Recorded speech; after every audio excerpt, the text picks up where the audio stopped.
अस्सलाम वालेकुम। कैसे हैं आप सब? उम्मीद करती हूँ सब खैरियत से होंगे। आज मैं आपके साथ आलू और गोश्त की रेसिपी शेयर कर रही हूँ जो कि बहुत आसानी से बन जाती है और हर घर में हर एक को बहुत पसंद होती है। तो आइए आपके साथ शेयर करती हूँ कि मैं इसे किस तरह से बनाती हूँ। बिस्मिल्लाहिर्रहमानिर्रहीम। सबसे पहले इसके इंग्रेडिएंट्स नोट करवा देती हूँ आपको कि हमें इसके लिए क्या क्या चीज़ें चाहिए हैं। देखिए, सबसे पहले इसके लिए मैंने मटन लिया था जो कि मिक्स मटन है और इसे मैंने अच्छी तरह से धो लिया था। ये तकरीबन 1 किलो है। और इसके साथ साथ ये देखिए 3 बड़े आलू लिए थे, इनको मैंने छील के पानी में डिप कर दिया था। और बाकी मसाला जात में ये देखिए यहाँ पे मैंने 2 बड़े प्याज, इनको मैंने मोटा मोटा सा काट लिया है इस तरह से रफली। और इसके साथ साथ यहाँ पे 2 बड़े टमाटर हैं, इनका पेस्ट बना लिया है।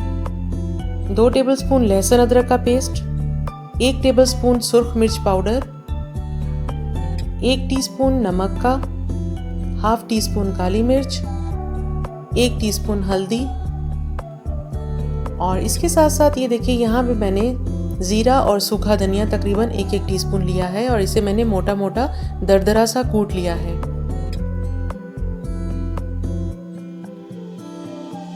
और 3 अदद हरी मिर्चें हैं, ये हम बाद में गार्निशिंग के लिए यूज़ करेंगे। तो आइए इसका बाकी का प्रोसेस स्टार्ट करते हैं। सबसे पहले कुकर में 1 कप ऑयल का शामिल किया है मैंने।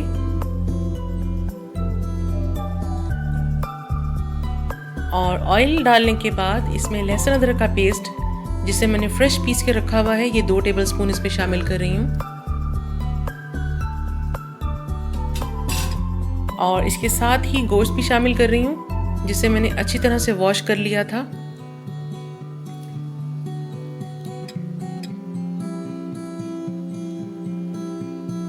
लहसुन अदरक का पेस्ट हमेशा फ्रेश पीस लिया करें, उससे खाने में और भी अच्छा जायका और खुशबू आ जाती है। तो बस ये गोश्त शामिल करने के बाद इसे अच्छी तरह से भून लेंगे 1-2 मिनट के लिए। बस इसे इतना ही भूनना है कि गोश्त का कलर थोड़ा सा लाइट हो जाए या वाइट हो जाए।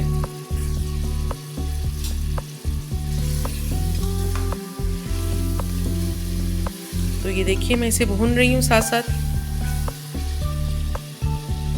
और बस ये भुन गया है। अब इसमें ये प्याज जो कि मैंने 2 अदद लिए थे और मोटा मोटा काट लिया था, इनको बारीक काटने की ज़रूरत नहीं है, ये इसमें डाल दिए हैं। और इसको भी थोड़ा सा चमचा चला लेंगे। और मैं इसे कुकर में बना रही हूँ, आप इसे कुकर के बगैर भी बना सकते हैं, लेकिन थोड़ा सा टाइम ज़्यादा लग जाता है फिर।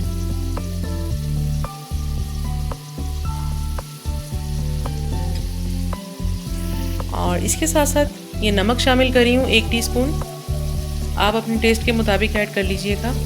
और बस प्याज और नमक शामिल करने के बाद अब इसमें थोड़ा सा पानी शामिल करके इसे गलने के लिए कुकर बंद करके 10-15 मिनट के लिए रख दूँगी। पानी मैंने इतना शामिल किया है कि जिसमें अच्छी तरह से गोश्त डिप हो गया है। और बस अब मैंने कुकर का ढक्कन बंद कर दिया और इसे मैं 15 मिनट के लिए गलने के लिए रख रही हूँ। ये देखिए 15 मिनट्स गुजर चुके हैं और गोश्त तकरीबन गल चुका है और पानी भी इसका आधा रह गया है। तो अब इसमें हम बाकी मसाला जात शामिल करेंगे। सबसे पहले मैं इसमें टमाटर शामिल करूँगी। 2 टमाटर का पेस्ट मैंने बना लिया था और ये सबसे पहले मैंने इसमें शामिल कर दिया है। और इसके साथ ही 1 टेबलस्पून सुर्ख मिर्च पाउडर और 1 टीस्पून हल्दी का ये इसमें शामिल कर रही हूँ। तो बस ये मसाला जात डालने के बाद इसे थोड़ा सा भून लेंगे अच्छी तरह से।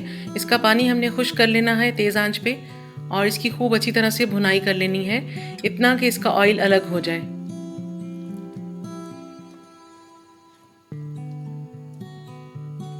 तो ये देखिए मैंने इसे अच्छी तरह से भून लिया है, पानी इसका खुश्क हो चुका है और ऑयल बिल्कुल अलग हो गया है। अब इसमें हरी मिर्चें जो कि मैंने 2-3 काट के रखी हुई थी, ये मैं इसमें शामिल कर रही हूँ और मज़ीद इसे थोड़ा सा भून लूँगी।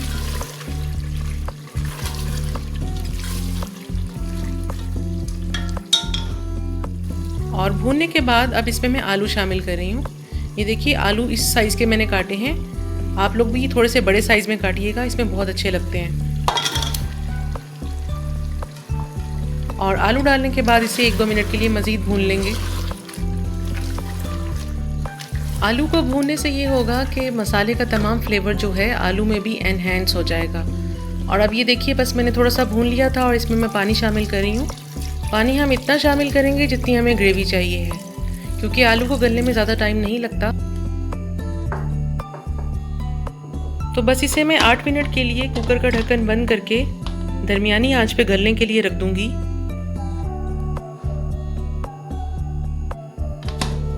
और ये देखिए, आलू गल चुके हैं, 8 मिनट ही लगे हैं इसे, और अच्छी तरह से मैंने इसे गला लिया था और ज़बरदस्त सी ग्रेवी तैयार हो गई है। आइए इसे सर्व करते हैं। ये देखें कितना ज़बरदस्त इसका टेक्सचर है और खुशबू तो बहुत ही अच्छी आ रही है। आप इसे खमीरी रोटी या घर की सादी चपाती के साथ भी इवन सर्व कर सकते हैं, बहुत अच्छी लगती है।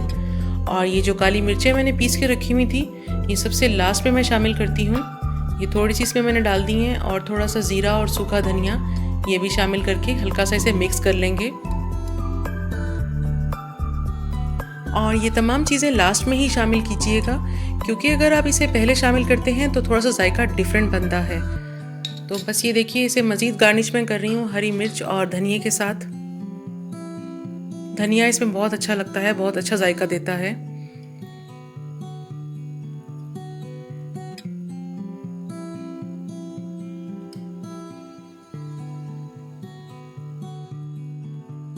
तो बस आप लोग भी इसी रेसिपी से ट्राई कीजिएगा और मुझे कमेंट करके बताइएगा कि मेरी रेसिपी आपको कैसी लगी।